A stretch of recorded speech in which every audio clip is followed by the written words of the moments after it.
Welcome to the Honorable Deputy Prime Minister, members of the media, radio listeners via St. Martin Gov Radio 107.9 FM, respective radio stations island-wide, Tel TV Plus 15, and online viewers. I'm Rolika Roach, and welcome to the live Council of Ministers press briefing for today, Wednesday, July 23rd, 2025. At this time, I would like to invite the Honorable Deputy Prime Minister and Minister of Tourism, Economic Affairs, Transport and Telecommunication, Grisha Heilige Martin, to address you. Deputy Prime Minister Heilige Martin, you have the floor.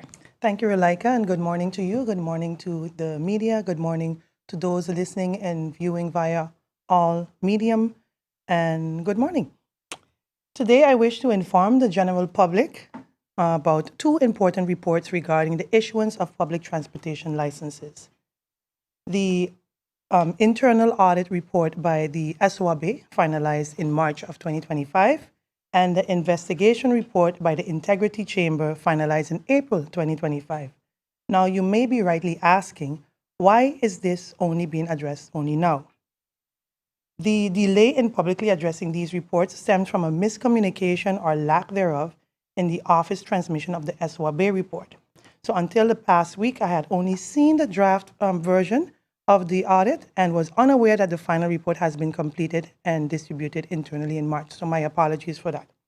So after the Integrity Chamber publicly announced the finalization of their report, it prompted me to honor my promise and to keep the public informed by presenting the outcomes of both together. So both documents has since been submitted to Parliament yesterday, and copies has also been shared with the major taxi associations and bus associations.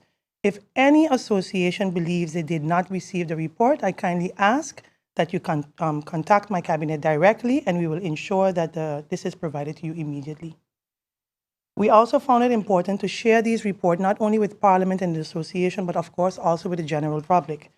When the time comes for us to sit with the stakeholders to discuss reforms, we wanted everyone to understand the reasoning behind these decisions made. We also believe that the public deserves transparency, especially those interested in applying for future licenses, so that they too understand the directions we're taking as a ministry. So with this context and these disclaimers in place, I will now ask your attention as I present the key findings and recommendations for both reports. So let's start with the SOAB report. The SOAB conducted a compliance audit to determine whether the taxi licenses issuance process adhered to relevant laws, procedures, and internal controls. The scope of their work include verifying whether documents submitted by applicants complied with existing legislation, checking for accuracy, completeness, and validity of submissions, determining whether applications were processed lawfully and transparently, and identifying potential weaknesses, inconsistencies, or risks within the process. To do this, the SOAB examined a sample of 79 applications out of the 136 taxi licenses issued between January 2023 and February 2024. This sample size was considered adequate to identify patterns, anomalies, and systemic concerns. SOAB also evaluated findings using 4 levels of risk severity, and these are defined as follows. Critical risk, which has a financial risk of over 100,000 guilders per year, a high threat to government credible and public trust, and direct impact on national reputation and strategic governance. Critical risks required immediate and correct action. Major risk, a financial risk of up to 100,000 guilders per year. This is a noticeable impact on transparency and fairness and trust, and requires urgent intervention and policy tightening. Then there's moderate risk, which is a financial risk of between 5 to 10,000 guilders per year. This is limited reputational impact and required monitoring and procedural improvement. And lastly, minor risk, which is a minimal or financial impact and has no immediate action. So of the 79 files reviewed, SOAB had 11 key findings that was documented and assigned for assigned to the 4 levels of the risk categories. The 11, yes, the 4 levels. So the 11 findings are categorized like this. 5 findings were classified as critical risk. 5 findings were classified as major risk, and 1, making it 11, was classified as moderate. So here are the key findings and their classification and brief explanation of the SOAB report. For the first one, incomplete applications. So two-thirds of the 79 applicants failed to submit all required documentation. This was then categorized as critical, as it compromises the legality of the license issuance. Next, invalid or missing ID documents. Some were issued as expired, non-colored, or missing IDs altogether. This was classified as major, weakens the identity and verification, risking misuse. Third, problems with driver's license submissions. So some licenses were expired, non-colored, or missing altogether. This was classified as major, legal requirement not consistently enforced. Fourth, missing 2022 income tax returns. 27 applicants of the 79 did not submit the required tax documentation. This was categorized as major, as it suggests lack of financial due diligence. Fifth, no medical certification for applicants aged 60 and above. So of the 79 applicants, 14 was age 60 and above, and none of them submitted proof of medical fitness. This was categorized as critical, which is a safety concern for passengers and liability risks. Sixth, outdated civil registry document. 18 of the submissions were either too old or missing. And this is critical. This is categorized as critical as it raises doubts about applicants' current status. 7, unverified or expired residence permit. 3 permits were missing or are invalid among the non-Dutch applicants. So, and this was the only one that's classified as moderate, as it's manageable but needs better vetting. 8th, lack of proof of 2-year residency in St. Martin. 3 applicants could not prove that they lived on the island for 2 years. This was categorized as critical as it violates local residency requirements. And 9, no established advisory committee, so no formal review structure or entity in place to assess applicants. This was classified as critical and undermines the transparency and fairness. 10, unsubstantiated ministerial decision. So it stated that no visible justification or documents of approvals by the minister, and all lacked advices. So this was justified as critical, lacked proper checks and balances and record keeping. And the last one, 11, no proof of payment for licenses. This applied to all 79 of the applicants. And this was deemed, of course, as critical, raising financial accountability concerns. So in general, of the 26 of the 79 applicants were fully complied, but none of the 79 paid their processing fees. And therefore, the conclusion of the SOAB report audit revealed serious gaps in governance, transparency, and legal compliance in issuance of taxi licenses. The SOAB report also had some recommendations, and to name a few, these were as follows. Implement a centralized digital license application system, introduce a regular internal audit and compliance checks, ensure policy and regulatory framework is up to date, establish a formal advisory committee for license issuance, monitor applications completeness before approval, and improve internal departmental coordination and stakeholders' feedback. Next, we turned to the Integrity Chamber investigation into the issuance of bus and taxi licenses by the Ministry of TIAT during the year 2023. These investigations were prompted by media reports, public complaints, and questions raised in Parliament. It aimed to determine whether the ministry adhered to the applicable legal and regulatory framework in issuing public transportation licenses. The investigation also went in depth and interviewed and documented reviews involving key departments: the Department of Economic Licenses, DEL, the Policy Department, ETT, the Inspectorate Economic and Transportation Affairs, IETA, and the Receiver's Office. The Integrity Chamber uncovered serious instances of non-compliance throughout the license process, findings that for the most aligned with the SOA Bay report but go even more in depth. So the core findings are as follows. First one, violation of moratorium. Licenses was granted while 2014 moratorium was still in effect. The minister announced the issuance license before the updated 2023 policy was officially published. Second one, unlawful issuance and amendment of licenses. Applicants were accepted before and after public deadlines without explanation, and many ministry staff and department heads were unaware of these decisions. Third, lack of internal control. There were no proper documentation, tracking, or verification process. Applications were often incomplete, yet licenses were issued. Some licenses was issued without numbers, issue date, or recorded approvals.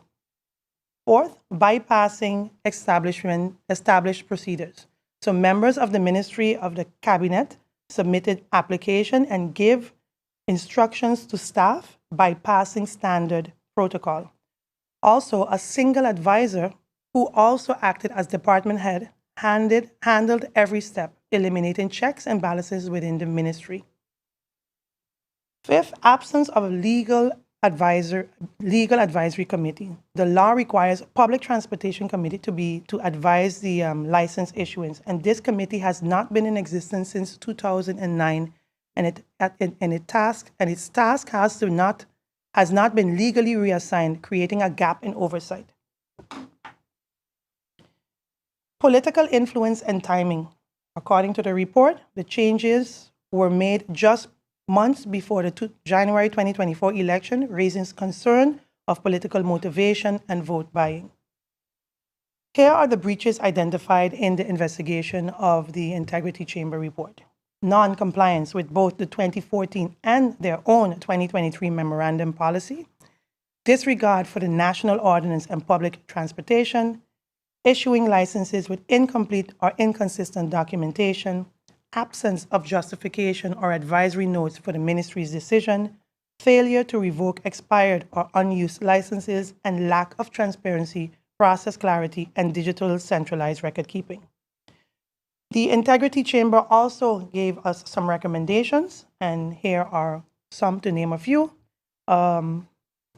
Review and amend the legislation framework, clarify procedures, roles, and responsibilities to reestablish or legally replace the Public Transportation Committee, document standard procedures, create and enforce clear written guidelines for application process, include document checklists, approvals, steps, and accountability measures, training for staff and management, conduct regular integrity and ethics workshop for all stakeholders.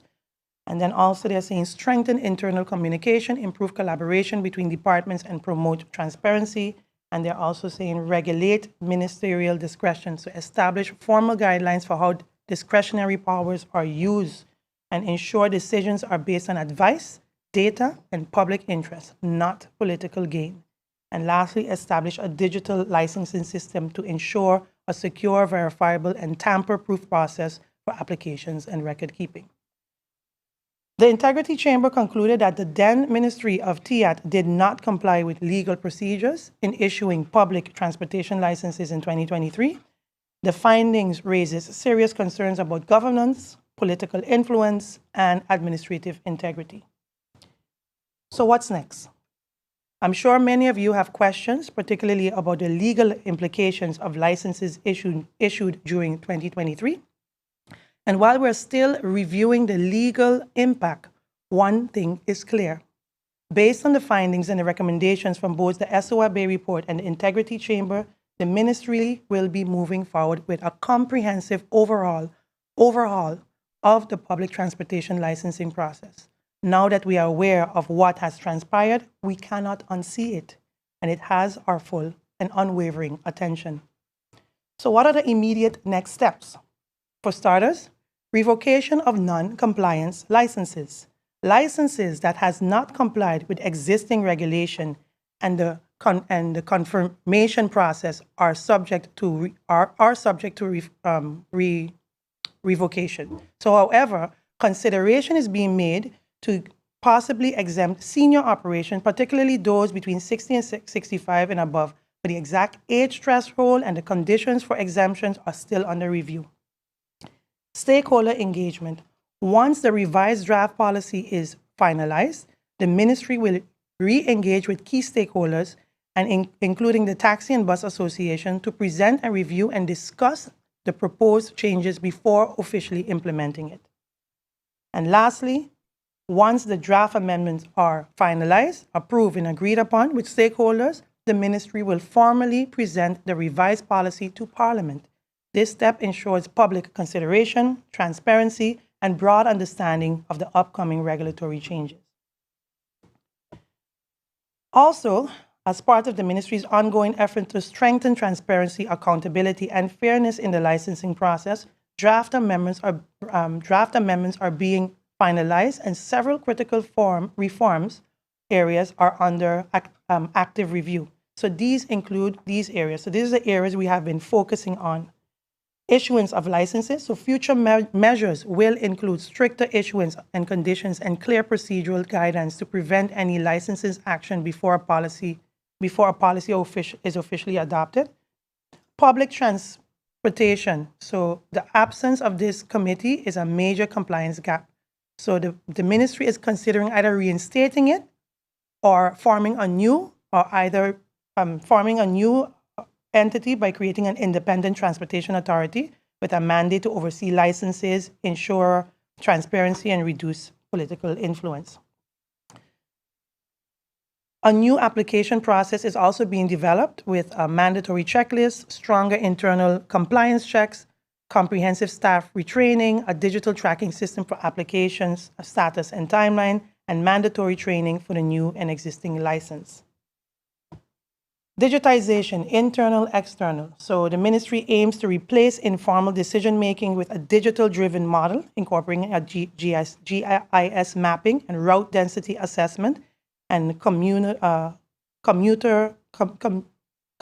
flow of analysis to ensure that licenses allocations are evidence-based. So we're going to be looking at how it is done digitally, and maybe once everything is done, we may include an app to have all our taxis and buses registered under that one app. Transparency.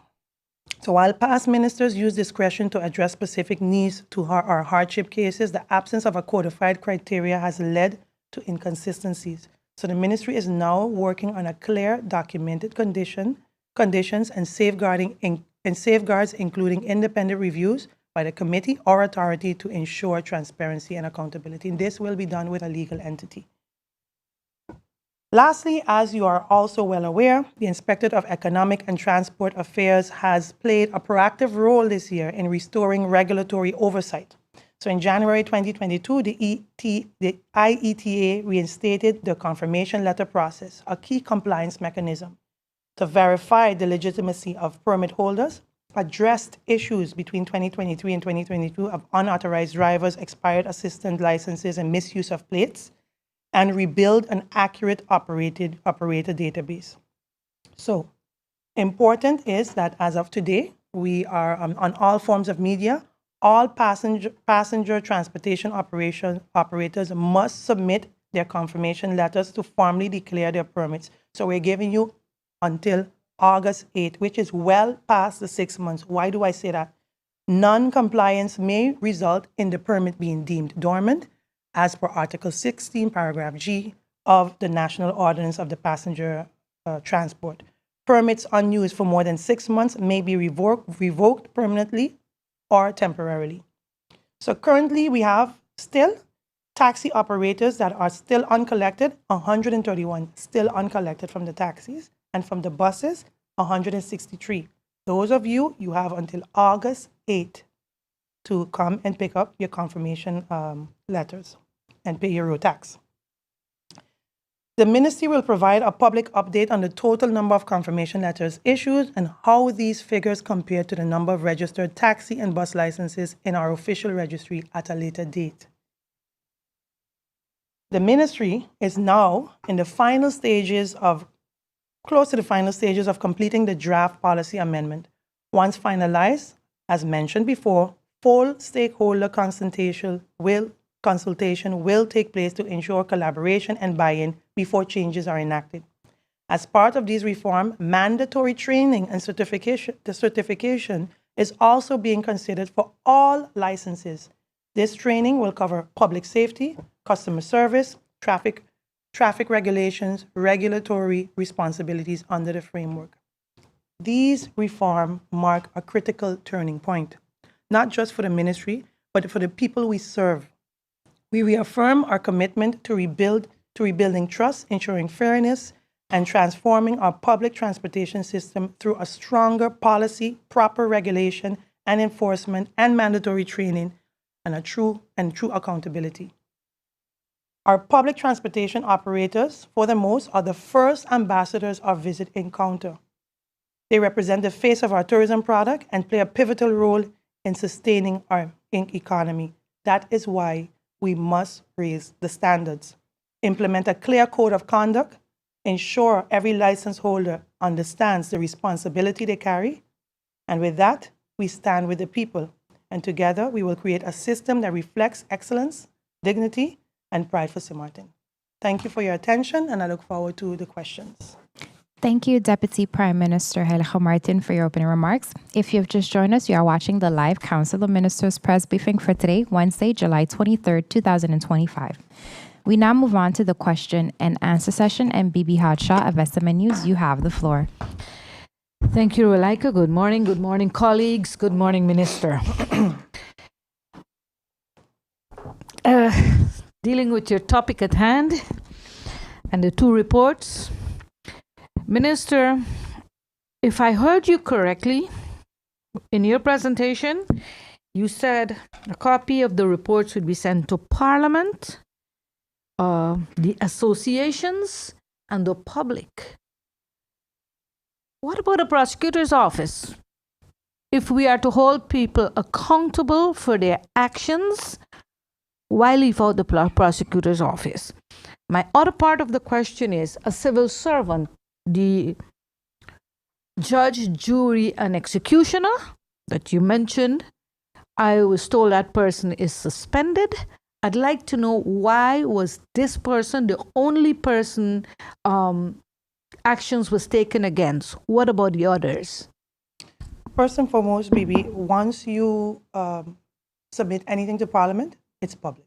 So anyone, if they deem necessary to get a copy of that, especially when it's at Parliament, they can do that. That's one of the main reasons you make things public, so that it's accessible. I also mentioned that I will be also sending this to the media. Media can also publicize it. So it's up to the prosecutor, whoever wants to take the next action, it's up to them to decide what to do next. As for the person in question, I do not like to discuss internal issues when it comes to employees. The person in question that you're discussing, you're talking about, has been suspended for something different way before these reports were out. Okay? Thank you, Bibi. Jacqueline Hoffman of the Daily Herald, you have the floor. Thank you. Good morning, Minister. Morning. 30 years ago, nobody knew what a gypsy was, and today there are a lot all over the island. While you enforce the rules, how are you also going to make sure that those with a license have fair competition? Thank you, Jacqueline. That is one of the, I should have mentioned that. Gypsies will also be interested. Strict enforcement and strict right now. The Ministry of Finance, Ministry of VSA, Ministry of Justice, and our ministry, the Ministry of TIAT, is working on strict enforcement of when we issue fines. And once the fines are issued, that's something we're discussing internally, but we are, of course, addressing how we plan to deal with the gypsies, or work on addressing the gypsy situation through the bus system. That's something I will be announcing very shortly after I discussed with the bus association how we plan to address the routing system of the bus, and that too can help a little bit with the gypsy situation, including increasing fines moving forward and enforcement of fines as well. Those are the three things we're looking at. I don't want to put everything out as yet, but we're looking at enforcement of fines, increasing fines, and creating a new routing system for the bus drivers, which they actually already approached me because that's what they want to do. So we're going to be discussing the approach on how we deal with the routing system for the buses. Yes. Thank you. We now move on to the second round. Bibi, you have the floor. Can I get a clarification before I go to my second question? Sure, go ahead, Bibi. Has the ministry thought of, while getting rid of gypsy, like you said, implementing something to accommodate Uber, especially for local people that want to use Uber services? And as for my second question, Minister, has nothing to do with the licensing. My second question is about the marketplace. Can you tell me, Minister, which minister, so I'm saying not you, but prior ministers, we know we had, I think, 2 or 3 of them prior to this government, signed a contract with James & James Construction for the marketplace? Can you tell me how much monies were paid to them as an advance payment, and are you satisfied? Does the work that they have done so far equivalent to the amount of money they have gotten? How much was given to them? First and foremost, Uber service is like an app. So I mentioned earlier that we will be implementing our own app, a government enforced and a government approved app. And that, of course, is not only for tourists, it's for the locals as well. So I'm sure that will cover the Uber situation. As for the James & James contract, the minister that signed it, of course, is the minister, I think, Leo Lambrie. And I can't off the top of my head right now tell you exactly the amount, but I know a preliminary deposit was made to start the project. But I don't know the amount off the top of my head. But of course, the payment was done. You know, the total of the entire budget is about 600 and something thousand, split between government and royal. Yes. Thank you, Minister. Jacqueline, you have the final question. Thank you. My second question relates to agriculture.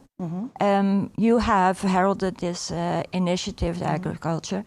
Apart from under economic affairs, there is many health aspects and environmental aspects. We have previously reported about 3,000 pigs on the island being fed garbage and plastic. The water in the wells contaminated. Why is this a TIAT only initiative, and how are you going to address those other aspects? And to that, because there's now a report about the price of meat going up, there is no meat controller on the island. So how are you going to ensure that what is produced on island is actually healthy to eat? Okay, so that's a few questions. So first and foremost, you mentioned the pigs and the water contamination. That's a TIAT and VSA issue. Once water is contaminated, it has to do it with VSA. How TIAT is planning to combat this is to set up the authority for. Why did I forget? How could I forget the name of it? Authority. Agriculture Authority. So we're going to have our own agriculture authority. And that authority will be authorized to oversee animal husbandry, oversee the fisheries, and oversee agriculture in general. It's an entity that will be funded on its own and will have more reinforcement and more people in place to do the inspection.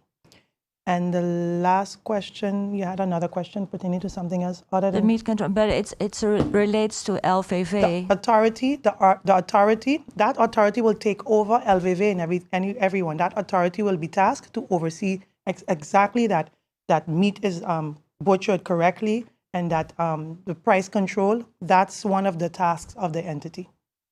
And when will you introduce a change of law? We are right now in not negotiation, we have now finally, I think, got a full approval because it's a Dutch funded, it's going to be a TWO project.